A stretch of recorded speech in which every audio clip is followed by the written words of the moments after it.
siang Wanda, senang bertemu kamu pada hari ini. Nah, sebelum kita mulai, saya pengen itu kamu merasa nyaman ya. Nah, semua yang kamu ceritakan di sini itu bersifat kerahasiaan dan hanya digunakan untuk membantu kamu dalam menghadapi masalah yang sedang kamu hadapi. Bagaimana perasaan kamu hari ini? Siang Bu, sebetulnya saya agak capek dan merasa tertekan Bu. Akhir-akhir ini saya merasa sering stres di tempat kerja. Terima kasih ya Wanda sudah mau terbuka. Nah, bisa kamu ceritakan sedikit apa yang membuat kamu merasa tertekan? Saya bekerja di bagian administrasi. Bu, pekerjaannya cukup banyak dan sering kali ada deadline mendadak. Atasan saya juga suka menegur kalau ada sedikit kesalahan. Saya jadi sering gugup, takut salah, bahkan kadang sampai susah tidur. Kedengarannya kamu berada di dalam situasi kerja yang cukup menekan ya Wanda. Nah, apa kondisi saat itu sudah berlangsung lama? Kurang lebih 2 bulan akhir Bu. Sejak proyek baru dimulai, pekerjaan jadi bertambah banyak. Baik, jadi stres terutama muncul itu karena beban kerja yang meningkat dan tekanan dari atasan kamu ya. Nah, hari ini kita akan coba pahami apa yang membuat kamu stres itu terasa berat dan bagaimana kamu bisa mengatasinya dengan cara yang lebih sehat. Bagaimana? Apakah kamu siap, Wanda? Siap itu. Baik, nah kalau kamu ingat nih, kapan terakhir kali kamu merasa sangat stres di tempat kerja? Minggu lalu Bu, waktu itu salah mengetik tanggal di laporan dan atasan langsung menegur di depan teman-teman. Saya merasa malu dan sedih sekali. Saya bisa bayangkan perasaan kamu pada saat itu ya Wanda. Setelah kejadian itu tuh, apa yang terlintas di pikiran kamu? Saya langsung berpikir, saya memang ceroboh. Saya tidak cocok di pekerjaan ini. Baik, jadi saat kamu ditegur itu, muncul pikiran bahwa kamu itu tidak kompeten. Nah, setelah itu tuh bagaimana perasaan kamu Wanda? Saya jadi cemas, jantung debar, tidak fokus bekerja, dan akhirnya malah membuat kesalahan lain. Nah, itu seperti lingkaran ya Wanda. Ketika kamu stres, kamu jadi makin tidak fokus dan akhirnya stres kamu itu bertambah. Iya Bu, kadang saya pulang bekerja rasanya mau nangis saja. Saya juga sering sakit kepala. Oke, terima kasih ya Wanda sudah jujur. Hal seperti ini sering banget dialami banyak orang ya.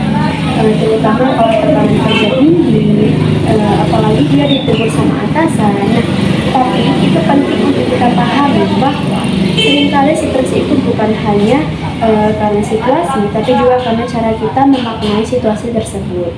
Kamu setuju? Saya rasa iya Bu. Oke, baik. Nah, sekarang tuh saya ingin mengenalkan satu model yang sering digunakan dalam konseling kognitif yang namanya itu model ABC. Nah, A itu activating event, yang dimana peristiwa ini yang memicu kamu stres, dan yang kedua itu B atau belief, pikiran atau keyakinan yang muncul setelah peristiwa tersebut. Nah, yang terakhir itu C, yaitu konsekuensi, yang dimana perasaan dan perilaku yang muncul akibat pikiran itu. Nah, kita coba pakai model ini untuk situasi kamu ya Wanda. Nah, kejadian A itu kamu kan ditegur oleh atasan di depan teman-teman kamu nih. Nah, yang kedua itu pikiran atau B, yaitu kamu tuh berpikir kayak ih saya tidak kompeten gitu kan. Nah, yang ketiga itu dampak atau C, yang dimana kamu tuh merasa cemas, sedih, kehilangan fokus kamu. Nah, apakah sesuai dengan pengalaman kamu kejadian tersebut Wanda? Iya Bu, itu pas banget. Nah, sekarang mari kita bahas bagian B, yang dimana pikiran atau keyakinan. Nah, kamu bilang kamu merasa tidak kompeten. Boleh saya tanya, apakah benar kamu selalu membuat kesalahan? Kalau dipikir-pikir, tidak juga Bu. Saya sering juga menyelesaikan tugas tepat waktu dan hasilnya bagus. Nah, jadi pikiran itu saya tidak kompeten sebenarnya tidak sepenuhnya benar. Ya, itu hanya muncul karena kamu merasa kecewa dan malu. Iya, mungkin begitu Bu. Saya terlalu fokus ke kesalahan saya. Nah, itu sangat manusiawi ya Wanda. Kadang kita tuh membesar-besarkan kesalahan kecil dan lupa melihat keberhasilan kita sendiri. Nah, pikiran seperti ini disebut pikiran irasional yang dimana dan tugas kita adalah mengubahnya menjadi pikiran yang lebih rasional. Saya baru tahu Bu, jadi sebenarnya bukan situasinya yang membuat saya stres, tapi cara saya memandang situasinya itu. Betul sekali ya Wanda. Itu langkah awal yang penting. Nah, sekarang kita akan coba mengubah pikiran irasional menjadi pikiran yang lebih realistis dan mendukung diri kamu. Nah, kalimat kamu tadi tuh saya tidak berkompeten.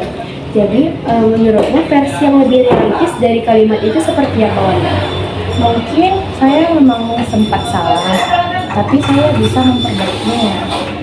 Oke, bagus ya Wanda. Nah, itu kalimat yang lebih rasional. Bagaimana rasanya saat kamu mengatakan itu? Rasanya lebih ringan Bu, tidak seburuk tadi. Nah, itulah hasil dari restrukturisasi kognitif yang dimana dengan mengganti pikiran yang tidak rasional menjadi rasional. Nah, kamu bisa mengubah emosi yang muncul. Kalau misalnya kamu mengingat situasi itu dengan pikiran baru ini, bagaimana perasaan kamu sekarang? Saya merasa lebih tenang Bu, tidak malu seperti dulu. Saya jadi sabar bahwa kesalahan tidak membuat saya gagal. Nah, itu kesadaran yang bagus ya Wanda.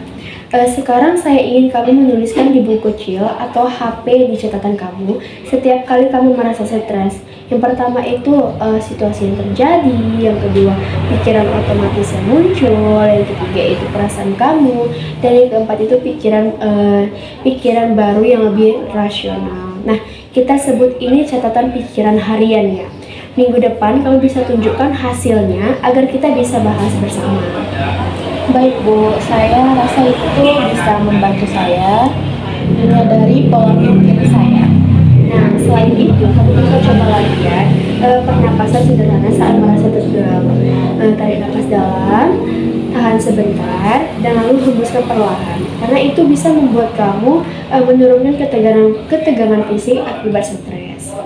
Baik Bu, saya akan coba di tempat kerja nanti. Baik Wanda, nah hari ini nih kita sudah membahas banyak hal. Kamu berhasil mengidentifikasi penyebab stres kamu, mengenali pikiran yang perburuk keadaan kamu, dan belajar menggantinya dengan pikiran yang lebih realistis. Bagaimana perasaan kamu setelah mengikuti sesi ini, Wanda? Saya merasa lebih tenang Bu. Ternyata stres saya lebih karena pikiran saya sendiri, bukan hanya karena pekerjaan. Nah, itu wawasannya sangat luar biasa ya Wanda. Kamu sudah membuat kemajuan pada hari ini. Karena untuk pertemuan berikutnya kita akan membahas hasil catatan pikiran kamu yang akan kamu catat di handphone atau di catatan harian kamu. Nah, kita akan melihat perubahan yang kamu rasakan.